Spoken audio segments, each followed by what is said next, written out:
Básicamente cuando empiecen a salir los ministros Dale, y los funcionarios. Muy bien. Y ahora sí, le damos la bienvenida a José del Río, desde la redacción de La Nación. José, ¿cómo estás? Buen día. Impecable, día, como siempre. Felicidades. Muchas gracias, felicidades, felicidades. Nosotros muy bien, cubriendo la información desde Casa de Gobierno, una reunión de gabinete de la cual todavía se sabe poco, y por otro lado, el llamado a extraordinarias y este temario que incluye algunas cuestiones de política comercial, que recién recapitulaba Maxi, y algunas vinculadas a cuestiones políticas, electorales, etcétera, ¿no? Boleta única de papel, básicamente. ¿Querés hacernos un pantallazo de qué podemos esperar del tratamiento legislativo en extraordinarias? Exactamente, una mañana que arranca, ¿no?, con cara de comienzo de año más que de fin de año, con este año que no termina y no deja de terminar. Ustedes lo comentaban bien temprano, ¿no? Por un lado, este boletín oficial que vino, te diría, mucho más cargado que lo habitual, con algo que es fundamental, que es este registro de deuda privada, que suena como técnico, pero no lo es tanto, porque en definitiva venimos contando hace mucho tiempo que hay 25.000 millones de dólares por pagar del sector privado, pero lo que empieza a ocurrir es que se crea este padrón donde se registran y se empieza a registrar de manera constante lo que tiene que ver con la diferencia entre el stock de deuda, lo que había acumulado de deuda que no se pudo pagar durante la gestión anterior, y el flujo de deuda que empieza a ser a partir de este nuevo registro del comercio exterior. Eso por un lado. Por otro lado tenés lo que analizaban ustedes más temprano, que es el cambio que hay en el Congreso con, por ejemplo, un José Luis Espert que va a tomar un rol protagónico dentro de la Comisión de Presupuesto y Hacienda, y también esta cuestión que en términos de popularidad, entre comillas, todas las encuestas de opinión pública le dan a Milei que el poner a trabajar al Congreso con sesiones extraordinarias le da cierto capital político en un contexto donde las últimas encuestas empiezan a sentir cierto impacto de lo que es el ajuste y cierto impacto de la paciencia respecto de cuánto se puede aguantar con un escenario de una inflación en alimentos que viene creciendo muy por encima de la cuenta. Digo, un escenario, te diría, que con tantos ingredientes que a veces hace hasta complejo el análisis. Claro, y más allá de estas complejidades, la sensación que tenemos es que hay cosas que deberían pasar relativamente fácil y otras que podrían trabarse, ¿no? No sé si querés pasar en blanco sobre negro o en negro sobre blanco, lo que está de un lado y lo que está del otro, ¿no? Bueno, ahí, por ejemplo, uno de los temas es la remisión de ganancias, ¿no? Eso que es más complejo.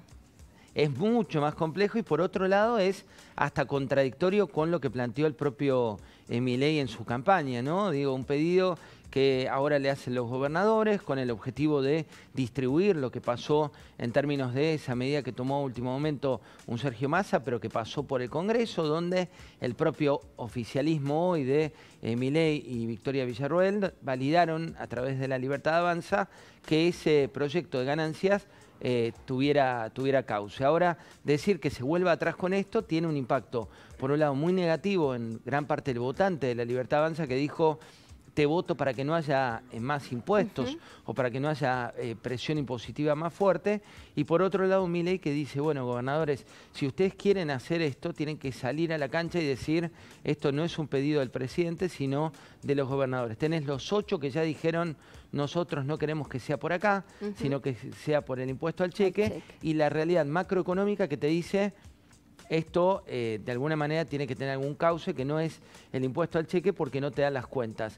Así que ahí está uno de los puntos, te diría, más complejos. Después está el más institucional, que está vinculado con la boleta y el cambio en el sistema de votación, donde ahí pareciera, no sé qué opinás vos, Marina, pero pareciera haber cierto consenso respecto de ese tratamiento, ¿no? De avanzar con ese a mí me da dudas la posición histórica del kirchnerismo, viste, que nunca aprobó, y sus aliados de la izquierda, sus socios estratégicos de la izquierda en el Congreso tampoco, viste, y uno no le entiende la razonabilidad a oponerse a algo que hace a la transparencia del sistema electoral, que facilita el voto y que además elimina posibilidades de microfraude. Pero la verdad es que se han parado siempre ahí, desde el kirchnerismo. Y se siguen parando ahí. Ha habido fallos, ¿no? Ha habido fallos de jueces muy cercanos al kirchnerismo. Claro que sí. Hola, José, ¿cómo estás? En las últimas elecciones, el juez Ramos Padilla, ¿no? En la provincia de Buenos Aires, pero digo, más cercano al kirchnerismo no hay, y es el que dijo, bueno, vamos a revisar la plata que se le gira a distintos partidos que habían armado unas megapas, o sea, había partidos que no llegaban a sumar, para decirlo claramente, el 3% de los votos y tenían 6 candidatos, ¿no? Y que recibían 1.000 millones.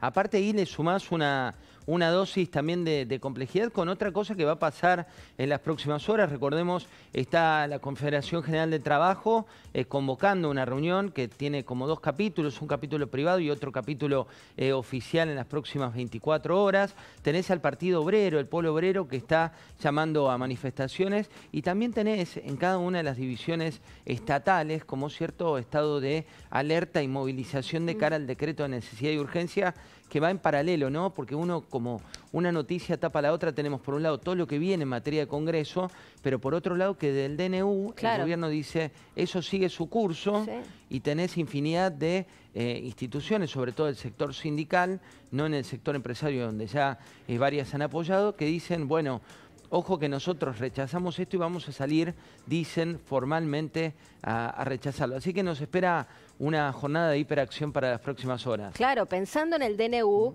bueno, está por un lado el tema de las obras sociales sindicales, esto de que se elimina ese año de tener a los empleados de rehenes sin poder aportar aquella obra social, bueno, en este caso medicina prepaga, que elijan. Eso es una enorme pérdida de caja, entre otras cuestiones vinculadas a la desregulación del sector, y pensaba también en los estatales, ¿no? Estos 7.000 contratos en principio, que tampoco se sabe si después, vamos a decir la purga, perdón por la brutalidad de la palabra, se va a extender a otras modalidades de contratación dentro del Estado, que es probable, ¿no? Bueno, y aparte tenés estos 3 puntos. Recuerden que con la reforma que se hace, le dan la posibilidad a cualquier asalariado de decir lo que hoy era un aporte solidario, o sea que vos tenías que aportarlo obligatoriamente a tu sindicato, te van a dar la posibilidad de decir lo aporto o no lo aporto, que es un 3% de lo que tiene que ver con las contribuciones que te saca en parte el Estado. Es un montón en el volumen. Es un montón. Sí, porque tenés solo del sector, por ejemplo, del sector privado, 6,5 millones de asalariados. Claro. Entonces, si vos haces, no sé, que un sueldo porcentaje... promedio. Exacto, tenés esos 3 puntos que es como ir de lleno al corazón de la caja sindical, y sobre todo de la caja sindical de los entes más grandes, como puede ser el caso de la CGT, donde ya veíamos en los últimos días que la beligerancia fue muy superior, ¿no? Recordemos los últimos 4 años con 60% de chicos pobres, con 148% de inflación, con 40% de pobreza, no pasaba nada, y en menos de 12 días toda la culpa es del gobierno actual. Eso hay que recordarlo para mí, porque es parte de esta realidad argentina que tantas veces nos sorprende, ¿no? Y un dato adicional, en las últimas horas empezaron a llegar los aumentos formales de las prepagas con incrementos del 30 al 50%. Ahí en el gobierno están mirando con atención porque, si bien va a contramano de lo que ellos dicen, se habían comprometido las prepagas de no aumentar más del 40%, y en algunos casos están llegando cartas con hasta el 50%, con lo cual es un tema a seguir muy de cerca por el impacto que tiene, sobre todo en el sector de las familias y la gente adulta, que es la que más usa el servicio de medicina prepaga. Claro, ayer escuchaba un análisis interesante sobre ese punto, que es que, como vos decís, el sistema de prepaga está un poco sostenido en los más jóvenes, que pagan cuotas más bajas, pero bueno, son los que menos la usan, entonces bueno, es un diferencial importante para la caja de las prepagas, y son los que financian a los más grandes que pagan cuotas más altas, pero sí la usan. Entonces, alguien se preguntaba ayer, un experto en el sistema, si no se va a autorregular, en el sentido de que si aumentás mucho a los más jóvenes, bueno, es un enorme desincentivo para seguir afiliado a la prepaga, cuando sos consciente de que por ahora no la necesitas tanto, ¿no? Si no habrá algo de autorregulación en esto de los incrementos de precios, o quizás estoy siendo cándida, naif y optimista, José.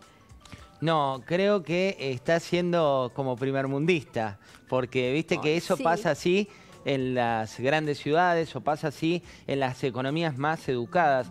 En la nuestra, que la verdad todavía nos falta mucho, venimos de 20 años donde te planteaban que básicamente en la manera que tenías de regular era con controles, algo que no funciona en casi ningún país del mundo. De los que sí funcionan, estamos como acostumbrados o un poco adormecidos a que cuando un precio te aumenta, vos tenés el poder de cambiar. Lo mismo ocurriría en el sector de medicina prepaga si no hubiera ciertos acuerdos, ¿no? Digo, sí, creo está que vamos carterizado, esa es la verdad. Digo, vamos a ese ejercicio, pero todavía lamentablemente está como muy desbalanceado el juego, ¿no? Entre consumidores que en el mundo tienen entidades de defensa del consumidor que funcionan como ligas que realmente se unen y pueden, ¿te acordás que hubo historias de complot, por ejemplo, al precio del tomate hace muchísimos años a nivel internacional, que te hace que el precio se derrumbe, pero en la Argentina todavía no estamos preparados y sí hay que prepararse porque hoy vos vas a una fiambrería o vas a un supermercado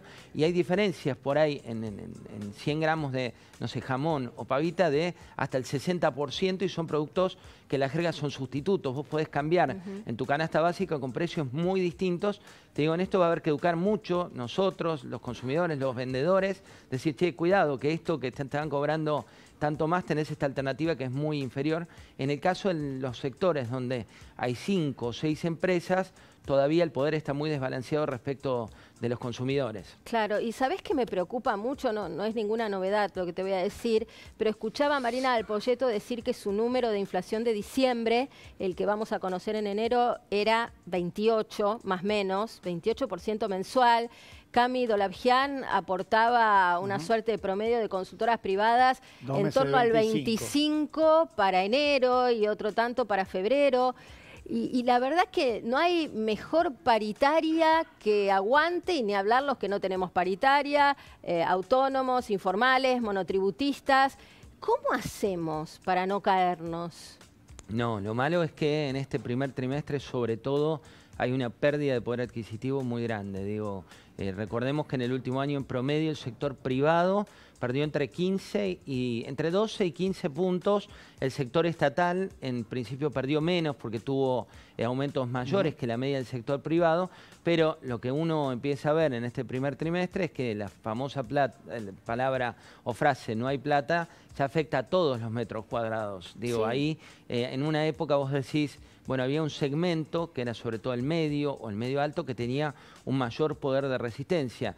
En un contexto como el actual vos tenés que un segmento que es el segmento más bajo en términos de poder adquisitivo ya no le alcanza, esa es la verdad, porque 2/3 partes de lo que ganan se destina a alimentos. Cuanto menos ganás en términos de ingresos, más es la proporción de lo que vos aportás a alimentos, y lo que más aumenta, que esto es, te diría, lo más preocupante de esta etapa, es que en ese segmento de la población, sobre todo que 2/3 partes de su ingreso va a alimentos, los alimentos aumentan muy por encima de ese 25% que promediaba hoy Camila. Digo, entonces, lamentablemente estás en una situación donde, y esto lo hemos visto en América Latina, la paciencia del votante es muy corta en términos de tiempo y las complejidades que tiene por delante el gobierno, en este caso de Javier Milei, son muy profundas. Entonces, esa es la situación, te diría, Marina, vos diste como en el punto más importante, es todos caemos en términos de poder adquisitivo.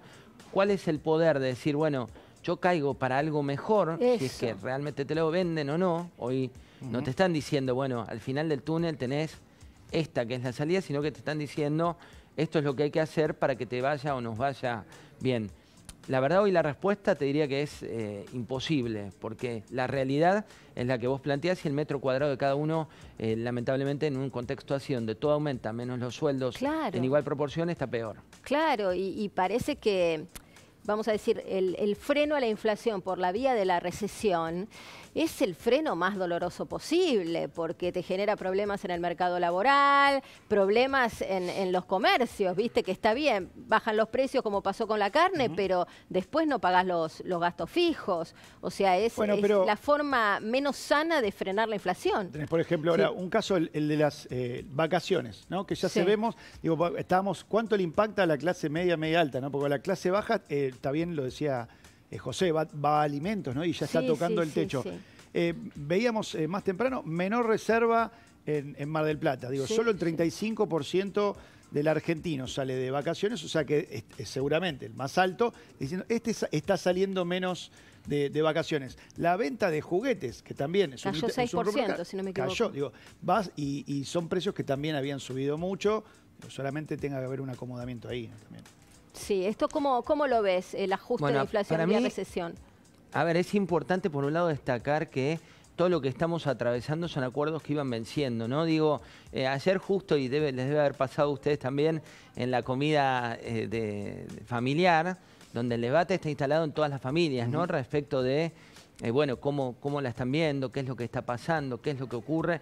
Y una de las cuestiones tenía que ver con, por ejemplo, el sector de medicina prepaga que recién hablábamos, donde, recordemos, había acuerdos en todos estos sectores, acuerdos trimestrales que justo vencían con la elección. Entonces, lo que estás viviendo ahora es que ese freno que tenías de manera artificial durante 3 meses te llega todo junto.